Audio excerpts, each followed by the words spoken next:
Okay, I really just want to talk about mask wearing. Why do you need to wear your mask? Again, people are fighting this. They don't want to wear it. It's becoming political. It's becoming a political thing. But the truth is that wearing a mask is to protect you yourself and the other people. In the beginning of this pandemic, mask wearing was for you to protect other people. That was the main thing, way to protect others people, way to protect other people.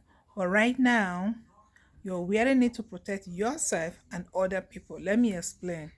The new science is that when you wear a mask and the other person wear a mask, the even when you breathe out, the amount of virus that escape is limited, and the amount of virus you inhale from somebody else also is limited. So when you put the social distance and the mask, the barrier, it limits the amount of virus you inhale.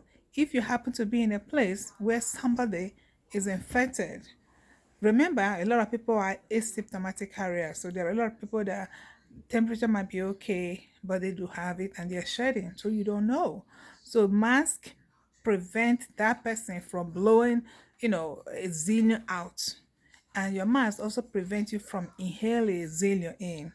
And the theory is that you may actually inhale a little bit of it to actually stimulate illness, your body fight it, create immune that you may not even know.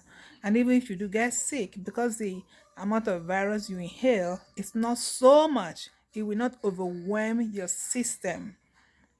So you are able to mount immune against the virus. But versus when you inhale a large amount of droplets and a large amount of virus in your system, so it will overwhelm your system more. So that is why wearing a mask protect you, the wearer, and the people around you. So now we need to wear a mask to protect each other. Okay, and then the other aspect of protection, a big protection, is social distances. Again, it's the same theory. When you have a distance between each other, the amount of virus, the velocity is far, so you don't get as much. That's the social distancing. Okay, partying, having friends or having a party or being a large group, again the same concept, because it's airborne now. So if you have a bunch of people breathing the same air, sharing the same air, and you have somebody that have the virus there, and you're there for a very long time, guess what? Over time, even though you inhale a small amount of the virus, because of the long time you inhale, you end up inhaling enough to make you sick. So that is why, again, you want to limit your time in a crowded environment. So what are we saying? I mean, you're supposed to do the needful. You got to do your job. You got to go to work. You got to do your grocery. You got to go to, doctor's appointment, so you have to do the essential, but the non-essential, hey, clubbing, you know, partying, especially in a large group, this should be a no-no for right now. And the other component of something you can do to also protect yourself is to get a flu shot. Why is flu shot imperative at this time? Because flu shot has been known to be efficacious and safe.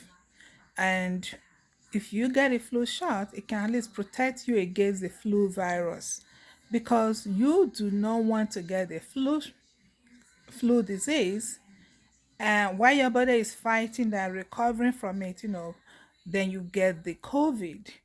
With that kind of double whammy, your body might not be able to fight it. It might be too much for your body, and you might get very, very, very sick.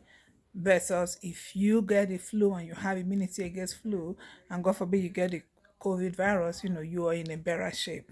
That is why getting the flu is also very important. And also, too, getting the flu, you might be one of those that get the flu and you get very, very sick. And we know that currently the hospitals are full of COVID patients. So you may not even be able to have access to care that you need. So that might be another component you want to think about. And believe it or not, it's almost 12 millions people infected with COVID right now in America. We know that in the past 1 week, there have been over 1,000, minimum 1,000 deaths daily. And I think 2 days ago, it was like 1,700, deaths in one day. And the projection is that it might be up to over 2,000 in a day. So, I mean, those are people sick enough to go to the hospital and they are dying. So it's not true that this is a hoax. It's not a hoax. It's not a lie. This is real. It's really, really real. So you need to do your own part to protect yourself. Again, I love to party. I love to party. But for almost a year now, we have to let it go. We have to, this is survival of the fittest. My son had a birthday. We didn't do nothing. I was actually sick, so I really couldn't party anymore. I might did a Zoom service of song for my dad when he passed away. So we're surviving the best way we can. I had surgery, of course, I have to do what I have to do, So again, this is the time you have to do what you have to do. What you don't need to do, you don't need to do. You don't need to be out there, you know please protect yourself, protect your family. Why am I doing this? I've seen so many deaths, between friends, family, colleagues, So this is burning. This is really affecting people around you. So you have to do your own part. I hopefully please share this, hopefully we can somebody can listen to this and make a different choice. People are dying. People are dying. People are dying. Please protect yourself and your family.